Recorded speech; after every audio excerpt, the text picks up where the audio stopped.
हरे कृष्णा राधे राधे। 26वां अध्याय।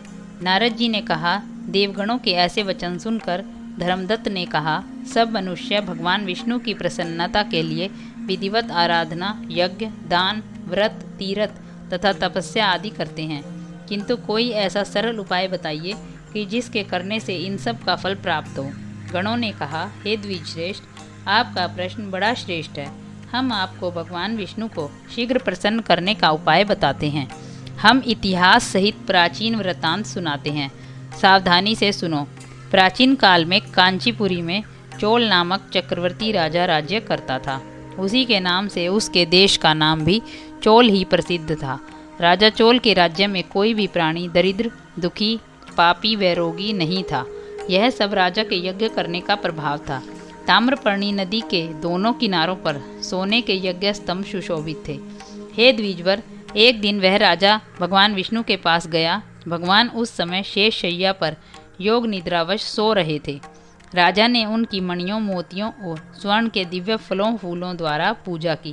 वह साष्टांग प्रणाम करके भगवान के चरणों के पास ही बैठ गया। थोड़ी देर के बाद राजा ने अपनी नगरी कांचीपुरी के ब्राह्मण विष्णुदास को वहां आते हुए देखा। विष्णुदास भगवान की पूजा के लिए तुलसी दल और जल लिए हुए था। विष्णुदास ने वहां आकर भगवान को विष्णु सूक्त मंत्रों द्वारा स्नान करवाकर मंजरी तथा दलों से उनका विधि पूर्वक पूजन किया। विष्णुदास के चढ़ाए हुए दलों से राजा के चढ़ाए हुए मणि, मोती व स्वर्ण के फूल ढक गए। राजा यह देखकर क्रोध में भरकर बोला, ढोंगी, मूर्ख, तूने मेरी चढ़ाई हुई मणियों, मोतियों व सोने के फूलों को तुलसी दल व अपने सादे फूलों से ढक दिया है। तू बेचारा भला भक्ति करना क्या जाने। तूने मेरे किए हुए विचित्र श्रृंगार को बिगाड़ दिया है। राजा की बात सुनकर विष्णुदास को भी क्रोध चढ़ आया और वह राजा के गौरव को तुच्छ समझकर कहने लगा, हे राजन, तुम भक्ति करना नहीं जानते। तुमको अपने धन का घमंड है। बताओ, आज से पहले तुमने भगवान के कितने व्रत किए हैं? देवगण ने कहा। ब्राह्मण के ऐसे वचन सुनकर राजा ने घमंड से हंसकर कहा, हे विप्र, भगवान की भक्ति के अभिमान से यदि तू ऐसी बात कह रहा है तो मैं पूछता हूँ कि तेरे जैसे भिखमंगे ब्राह्मण में भगवान की भक्ति ही कितनी है, क्योंकि तुमने आज तक भगवान की प्रसन्नता के लिए कुछ भी नहीं किया, न तो कोई मंदिर ही बनवाया। और जो तुम भला इस प्रकार की भक्ति का जैसा कि तुम कर रहे हो, क्या गर्व कर सकते हो? यहाँ जितने भी ब्राह्मण बैठे हैं, मेरी बात को ध्यानपूर्वक सुने और देखें कि भगवान विष्णु के दर्शन मुझे होते हैं या कि इसे।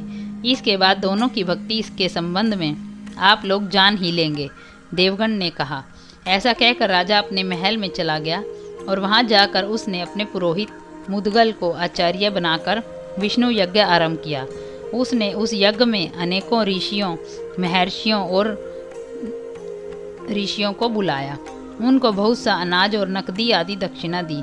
जो यज्ञ पहले ब्रह्मा जी ने गया में किया था, वही यज्ञ राजा चोल ने अपनी नगरी चोल में किया। विष्णुदास भी अपने मंदिर में ही रहकर भगवान की प्रसन्नता के लिए व्रत करने लगा। उसने माघ तथा कार्तिक मास के व्रत किए, तुलसी के वन की और एकादशी को भगवान विष्णु के द्वादशाक्षर मंत्र का जप किया।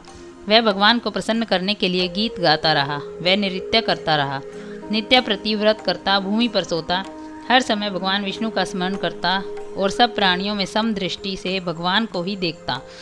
उसने भगवान को प्रसन्न करने के लिए माघ तथा कार्तिक के व्रत भी किए और उन व्रतों के नियमों का पालन भी किया और उद्यापन भी किया। और इस प्रकार राजा चोल और विष्णुदास द्वारा दोनों को आराधना करते हुए बहुत दिन बीत गए। हरे कृष्णा, राधे राधे।